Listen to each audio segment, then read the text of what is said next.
Hello guys and welcome back to Pragya Vahini. आज हम क्या करेंगे? आज हम करेंगे एक्सरसाइज जो हमारा पेरीमीटर एंड एरिया चैप्टर है उसके आज हम एक्सरसाइज करेंगे। हमने कल के दिन एग्जांपल कर लिए थे 3।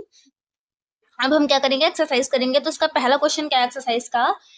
A farmer divided his square shaped land into pieces of 3 parts as shown. He gave 2 parts to Mukesh and the third part to Naresh. How much land did each get? ठीक है। तो हमसे क्या पूछ रखा है कि एक डायग्राम दे रखा है हमें ये वाला। एक जो फार्मर था उसने अपनी जो जमीन होती है फार्मर के पास उसके टुकड़े कर दिए। एक स्क्वायर है, ठीक है। तो स्क्वायर में से उसने क्या किया? देखो, उसने 2 पार्ट करे इस जमीन के, 3 पार्ट करे हैं उसने जमीन के, ठीक है। तो 3 पार्ट कैसे करें? इस तरीके से, पहला ये, दूसरा है और ये तीसरा पार्ट है, ठीक है।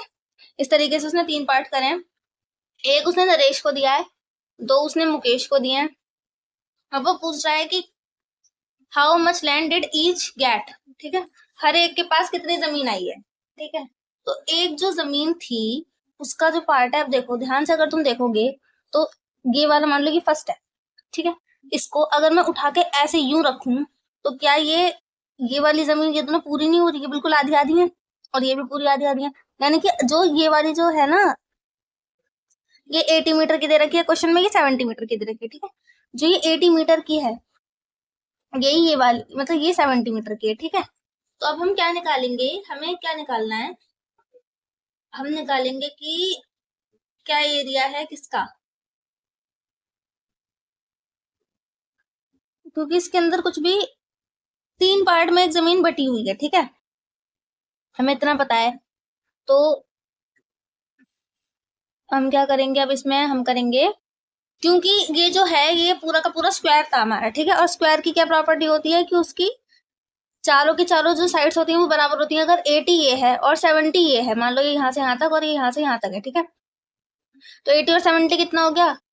150। यानी कि 150 मीटर है एक साइड से। तो चारों साइड की कितनी हो जाएगी? 4 इंटू 150 कितना हो गया? 4 0 0, 4 5 20 की 0 क्या लगी 2, 4 एकम 4 5 6, 600 मीटर हो गई, ठीक है। यानी कि 600 मीटर है ये टोटल। अब 600 मीटर के अंदर इसकी लंबाई भी वही है और चौड़ाई भी वही है। 600 मीटर में आपको क्या निकालना है? इसका एरिया। तो एरिया ऑफ अ स्क्वायर क्या होता है? एरिया ऑफ अ स्क्वायर होता है हमारा, एरिया ऑफ अ स्क्वायर इस पूरे का। तो क्या होता है? साइड का स्क्वायर होता है, ठीक है। साइड का स्क्वायर होता है। अब एक साइड कितनी है हमारे पास? 150 की। तो 150 का मैं स्क्वायर कर दूंगी। 150 का स्क्वायर क्या हो जाएगा? 150 का स्क्वायर निकालो। देखो 150 गुणा 150 करेंगे हम, तो 0 0 0 तो हम बाद में लगा ही देंगे, एक 0 पीछे लगा ही देते हैं। 15 0 से कितना हो जाएगा? 0 हो जाएगा। 15 5 से कितना होता है? 15 5 से 75, और 15 1 से 15, 15 और 7 कितने हो गए? 15 और 5 20 और 2 22। यानी कि हमारा ये हो गया 22,500, ठीक है। तो ये हो गया 22,500, ठीक है। तो मेरा स्क्वायर का साइड तो ये आ गया। अब एक बात बताओ कि हर एक को कितना मिला? हमें तो 3 पार्ट्स में डिवाइड करना है ना। हम क्या करेंगे इसको? अब देखो थोड़ा सा ध्यान से देखने की वाली बात है इसके अंदर, पता है क्या? ये वाला जो है, ये वाला जो पोर्शन है, अगर मैं इसे हटा दूं और इन दोनों को जोड़ दूं, तो क्या ये बिल्कुल सेम इसके जैसा नहीं बनेगा क्या? बिल्कुल सेम इसी के जैसा बनेगा, ठीक है। जोड़ के देखना, इसको हटाओ और इसको ऐसे यूं जोड़ोगे तो ये बिल्कुल सेम इसी के जैसा ही बनने वाला है। इसके पापा ने बहुत चालाकी से 2 पार्ट तो मुकेश को दे दिए। मुकेश थोड़ा सा ना छोटा बच्चा होगा, तो वो यूं कह रहा है कि नहीं पापा मुझे तो 2 हिस्से चाहिए जमीन के। उसके पापा ने इसलिए पहले से ही वो करी थी कि मुकेश को जो है दोनों को बराबर जमीन मिले, इसीलिए मुकेश को 2 हिस्से दे दिए, जिसमें मिलाकर भी उतनी जमीन है जितनी नरेश के पास है, ठीक है। तो हम क्या करेंगे यहाँ पर? इसका हम आधा कर देंगे तो हमें पता चल जाएगा कि दोनों को कितने पार्ट मिले। ठीक। तो इसका आधा कर दो, इसमें लिखेंगे नरेश, नरेश का पार्ट, नरेश पार्ट, ठीक है। तो 2 एकम 2, 2 एकम 2, और यह गया 2 दूनी 4, 2 पंजे 10, यानी कि 11,250 स्क्वायर मीटर। ये तो हो गई नरेश की, ठीक है। और मुकेश को कितनी मिली है? मुकेश को मिला है, ये तो उसका सेकंड पार्ट था, ठीक है। ये सेकंड वाला ही तो था जो इसको मिला नरेश को, पहला और तीसरा मिलाकर मिला है मुकेश को, जो इतना ही होगा 11,250, यानी कि पहला और तीसरा मिला के इसको इतने स्क्वायर और मीटर मिली है जितनी भी इसकी जमीन है। ठीक है, इस तरीके से आपको ये क्वेश्चन करना था। आई होप आपको ये चीज समझ में आ गई होगी किस तरीके से आपको ये क्वेश्चन करना है। क्वेश्चन करना होता आसान ही है, लेकिन बच्चों को समझ में नहीं आ पाता किस तरीके से क्वेश्चन को अटेम्प्ट करना है। जैसे हमने इसमें दिमाग लगाया ना कि किस तरीके से हो सकता है, बिल्कुल उसी तरीके से आपको दिमाग लगाना होता है। ठीक है, अब इसका नेक्स्ट क्वेश्चन क्या है, तो क्वेश्चन कह रहा है कि Mrs Sharma wants to use tiles of land 20 centimetre and breadth 10 centimetre to cover the floor of her balcony shown. ठीक है, और उसके बाद में लिखा हुआ है shown in the figure what is the area of balcony, how many tiles does she need to buy. ठीक है, और इसमें स्क्वायर मीटर की भी वैल्यू दे रखी है 1000 स्क्वायर सेंटीमीटर में। ठीक है, हमें क्या करना है, मिसेस शर्मा को क्या करना है, उन्हें टाइल्स क्या चाहिए, tiles she need, tiles she want. ठीक है, area of tiles she want. ठीक है, तो यानी कि उसकी लेंथ होनी चाहिए 20 और ब्रेड्थ कितनी होनी चाहिए 10, यानी कि एक रेक्टेंगल और रेक्टेंगल का एरिया क्या होता है, लेंथ इंटू ब्रेड्थ, 20 इंटू 10 हो जाएगा 200, यानी कि इसको 200 स्क्वायर सेंटीमीटर की टाइल्स चाहिए। ठीक, अब हम क्या करेंगे, हमें निकालना है हमारा, देखो अगर तुम ध्यान से देखोगे तो तुम्हें पता चलेगा कि देखो ये वाली 2 मीटर है। ठीक है, तो ये वाली भी तो 2 मीटर ही होगी।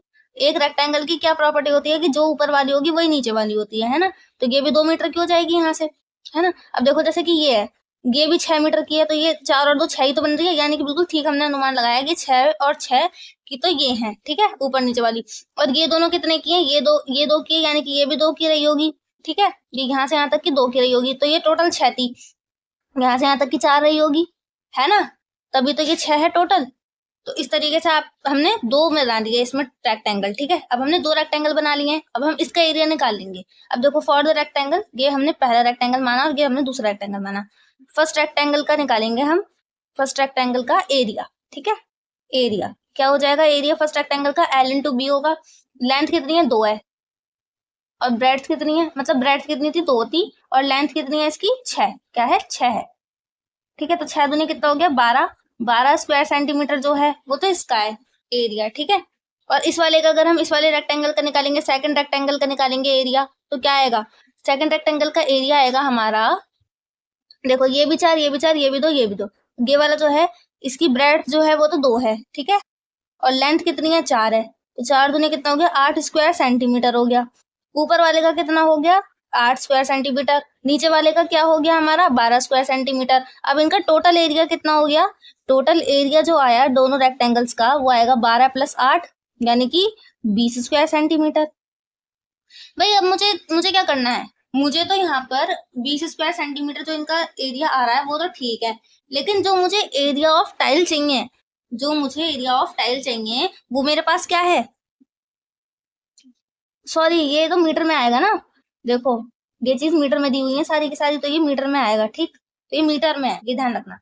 तो यहाँ पर ये 20 स्क्वायर मीटर आ रहा है, लेकिन मुझे टाइल्स जो दे रखी है वो तो सेंटीमीटर में दे रखी है 200 स्क्वायर सेंटीमीटर में, तो मुझे इस चीज को स्क्वायर सेंटीमीटर में बदलना पड़ेगा ना। तो अगर मैं इसे स्क्वायर सेंटीमीटर में बदलूंगी तो मैं क्या करूंगी, सबसे पहले देखो ये 200 स्क्वायर को हम ऊपर लगा सकते हैं, मीटर स्क्वायर में तो है ये, एक मीटर में कितने सेंटीमीटर होते हैं, 1 मीटर में होते हैं 100 सेंटीमीटर। ठीक है, तो मैं यहाँ पर 100 सेंटीमीटर लिख दूंगी और यहाँ पर स्क्वायर लिख दूंगी। इसको हम क्या लिख सकते हैं 20 1 2 3 4 स्क्वायर सेंटीमीटर, यानी कि ये क्या हो गया हमारा स्क्वायर सेंटीमीटर में हो जाएगा, यानी कि 20,000 स्क्वायर सेंटीमीटर हो जाएंगे ये। ठीक है, 20,000 क्यों होंगे, 2 लाख नहीं हो जाएंगे। देखो एक बार और बता देती हूँ मैं तुमको। ठीक है, 20 इंटू 100 सेंटीमीटर, ठीक है, इसका स्क्वायर हो रहा है, तो यानी कि 20 इंटू 1 2 3 4 हो जाएगा, और ये सेंटीमीटर स्क्वायर हो जाएगा, ये हो जाएगा 20, और फिर हमारी 4 0 लग जाएंगी और ये हो जाएगा स्क्वायर सेंटीमीटर। अब हमें क्या बता रखा था, हमें पता है कि 200 सेंटीमीटर स्क्वायर जो है, एक टाइल जो है एरिया ऑफ 1 टाइल क्या है, एक टाइल का जो एरिया हमने निकाला था वो क्या था 200 स्क्वायर सेंटीमीटर था। तो टाइल्स नीडेड क्या आ जाएगा यहाँ से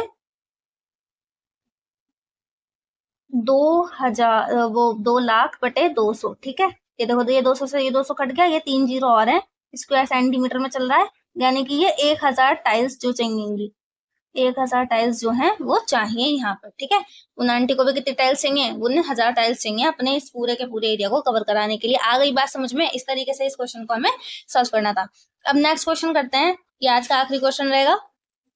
बाकी आई थिंक क्वेश्चन इतने तो नहीं है, दो तीन क्लास के अंदर आपके क्वेश्चंस भी खत्म हो जाएंगे। ठीक है, थर्ड क्वेश्चन क्या कह रहा है आपका? Priyanshi who is really beautiful girl. ठीक है, तो क्वेश्चन क्या कह रहा है हमसे? Priyanshi was taking pictures on a chart of length 60 centimetre and bread 50 centimetre. She left a border of 4 centimetre all around. How much space was left for taking the pictures. भाई ये वाली जो बात है ना, इससे मैं बिल्कुल रिलेट कर पाऊंगी, क्योंकि मुझे भी चार्ट पेपर बनाने में इतना टाइम नहीं लगता था जितना मुझे बॉर्डर बनाने में टाइम लगता था। ठीक है, मेरा चार्ट पेपर बन रहा है आधे घंटे में और मैं बॉर्डर बनाने में 1.5 घंटा खराब कर रही हूँ। तो ये वाली चीज थी। बॉर्डर इतना ज्यादा सुंदर बना हुआ होता था चार्ट पेपर पर मेरा, कि एग्जामिनर जो था हमारा, मैंने बल्कि ये चीज नोटिस भी करी थी मेरे बोर्ड का जब एग्जाम था, तो हमारा जो प्रैक्टिकल हुआ था उस टाइम पर जो एग्जामिनर आए थे, वो उनका पूरा का पूरा ध्यान मेरे बॉर्डर पर ही था, क्योंकि इतना सुंदर बॉर्डर था। वो ये सोच रहे थे कि ये लड़की साइंस की है या आर्ट्स की है, इतना सुंदर बॉर्डर इसने कैसे बनाया। तो यही वाली चीज थी कि बॉर्डर बहुत ज्यादा सुंदर बनाती थी मैं। ये स्पेशलिटी थी हमारी क्लास की, जितनी भी टीचर्स थी, तो जब भी वो किसी भी सुंदर बॉर्डर को देखती थी ना, वो समझ जाती थी कि ये चार्ट पेपर पक्का मैंने ही बनाया होगा, है ना। तो अब इसके अंदर क्या बोल रखा है कि वो लड़की जो है 4-4 सेंटीमीटर का बॉर्डर छोड़ रही है चार्ट पेपर पर, जब वो फोटो चिपकाती है तो वो 4-4 सेंटीमीटर का सारे में बॉर्डर छोड़ रही है। ठीक है, लेंथ 60 है। अब इसमें पूछ रखा है how much space was left for taking the pictures. अब उसने जितना ये बॉर्डर जो छोड़ दिया है, इसके बाद में कितनी जगह बच गई यहाँ पर ये वाली जिसमें वो पिक्चर चिपकाएगी। ठीक है, तो हमें एरिया ही पूछ रखा है एक तरीके से। ठीक है, अगर मैं ये बॉर्डर वाला जो चीज है, ये वाला एरिया जब हम टोटल में से लेस कर देंगे तो हमें ये वाला एरिया मिल जाएगा या नहीं मिल जाएगा? मिल जाएगा ना। ठीक है, तब हम इसे कैसे निकालेंगे? टोटल एरिया निकालेंगे सबसे पहले। तो टोटल एरिया क्या आएगा? 60 सेंटीमीटर तो लेंथ है, 50 सेंटीमीटर क्या है? ब्रेड्थ है। तो टोटल एरिया जो आएगा एक पूरे चार्ट पेपर का फुल टोटल एरिया जो है 6×5 कितना हो गया? 30, यानी कि ये है 30,000 स्क्वायर सेंटीमीटर। ठीक, ये हमारा टोटल एरिया है। अब 4-4 जब वो छोड़ देगी बॉर्डर, तब क्या बचेगा? एरिया जो होगा। ठीक है, तो उसकी लेंथ में कोई, सीधी सी बात है। अब देखो, यहाँ से भी ये 4, ये भी तो 4 होगा ना, क्योंकि वो सब जगह से 4-4 छोड़ रही है, ये भी 4 है। यहाँ से यहाँ तक की ये 4 ही तो है, यानी कि लेंथ भी इतनी इसने छोड़ी है। यहाँ से इतनी लेंथ और छोड़ी है 4 की, यानी कि उसने टोटल लेंथ कितनी छोड़ दी? 8 छोड़ दी। तो यानी कि उसकी लेंथ जो हो जाएगी ना बॉर्डर छोड़ने के बाद, आफ्टर बॉर्डर, वो क्या हो जाएगी हमारी? वो हो जाएगी 60 में से 8 माइनस। ठीक है, तो ये कितनी हो जाएगी? 2 और 52 सेंटीमीटर। ठीक है, इसी तरीके से इसकी ब्रेड्थ हो जाएगी। ब्रेड्थ क्या हो जाएगी हमारी? आफ्टर बॉर्डर ब्रेड्थ हो जाएगी हमारी, जैसे 50 है। ठीक है, 50। अब इसमें से हमें क्या करना है? देखो, ब्रेड्थ में से भी इसने, देखो लंबाई तो ये चीज होती है और चौड़ाई क्या होती है? वो ये चीज होती है। अब इसमें से भी तो इसने इतना निकाला है, लेकिन मैंने तो इस चीज को लेंथ में भी लिया है ना। तो लेंथ क्या होती है? वो भी ये वाली चीज होती है, और ब्रेड्थ क्या होती है? वो ये वाली चीज होती है। लेकिन निकल तो ये भी, ये यहाँ से भी रही है और यहाँ से भी रही है, तो मैं ब्रेड्थ में से क्या कम करूंगी? फेयर कंपटीशन क्या कहता है कि हमें दोनों चीजें कम करनी पड़ेंगी, क्योंकि लेंथ में भी काउंट होती है और ब्रेड्थ में भी काउंट होती है। ठीक है, तो हमें ये भी हटानी पड़ेगी, और फिर यहाँ से हमारा ब्रेड्थ में से भी हम इसे कम करेंगे। तो हमारा क्या बन जाएगा? ये 4 और ये वाला भी 4, ये वाला 4 और ये वाला 4 हटा देंगे तो कितना होगा? 8। तो इससे इसमें घटा देंगे तो क्या आएगा? 42 सेंटीमीटर आएगा। ठीक है, यानी कि हमारी जो लेंथ है वो 52 सेंटीमीटर है, और जो हमारी ब्रेड्थ रह गई वो कितनी रह गई? 8 हटा दिया तो हमने 42 सेंटीमीटर रह गई। एक कंफ्यूजन इसमें ये रह सकती है कि हमने जब लेंथ में से ये वाला हटा दिया था तो हमने ये वाला क्यों हटाया? तो बेटा लेंथ और ब्रेड्थ जो है वो ये वाली कोई ना है, ये वाली भी तो है, और लेंथ ये वाली भी तो है कि नहीं? दो है ना हमारे पास, तो हम दोनों में से हटाएंगे, सीधी सी बात है। तो इसलिए ये आया। ठीक है, अब हमारी जो हमारा फुल जो है हमारा टोटल एरिया जो था चार्ट पेपर का, उसमें से हम कौन सा बॉर्डर के बाद, after border area of chart paper, वो क्या आएगा हमारा। वैसे इस चीज से आपका डायरेक्ट आंसर निकल जाएगा, ठीक है। इस चीज से आपका क्या निकलेगा, डायरेक्ट आंसर निकल जाएगा। ये तो मैंने टोटल एरिया ऐसे ही आपको बता दिया था, ठीक है। तो ये 52 इंटू 42 सेंटीमीटर आ रहा है। ये क्या है आपका, देखो टू टू सा मतलब इसका मल्टीप्लाई कर लेंगे तो देखो टू टू सा कितना होता है, 4 होता है। और टू फाइव सा कितना हो गया, 10। इसके बाद में फोर टू सा कितना होता है, 8। और फोर फाइव सा कितना हो गया, 20। तो ये हो गया 4। और हमारा यहाँ से यहाँ कह लेंगे 10 में से 8 गया बचा 2।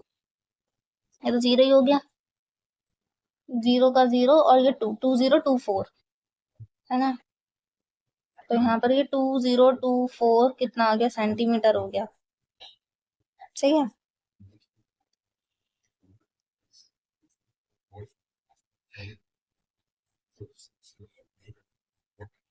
यानी कि इसके अंदर का क्या है, 2024 है आपका, जितना भी वो क्या है, एरिया, ठीक है। तो आपका टोटल जो एरिया आना था वो आएगा 2024 सेंटीमीटर, ठीक है।